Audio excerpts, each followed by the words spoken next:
সার্বিক পরিস্থিতি অনেক সময় যুদ্ধের দিকে নিয়ে যায়। পৃথিবীতে যুদ্ধ হোক এটা আমরা কামনা করি না। যুদ্ধ প্রস্তুতি অনেক সময় যুদ্ধের দিকে নিয়ে যায়, কিন্তু এমন বিশ্বে আমরা বাস করি যুদ্ধের হুমকি আমাদের ঘিরে থাকে। তো সেখানে প্রস্তুতি না নিয়ে থাকা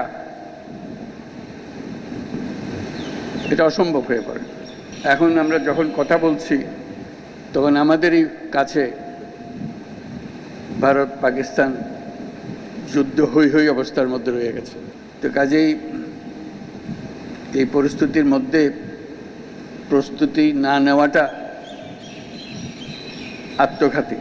ডক্টর ইউনুস বলেন, বর্তমান পরিস্থিতিতে বিশ্বজুড়ে যুদ্ধের হুমকি দেখা দিয়েছে, যেখানে যুদ্ধের জন্য প্রস্তুতি না নেওয়া আত্মঘাতী।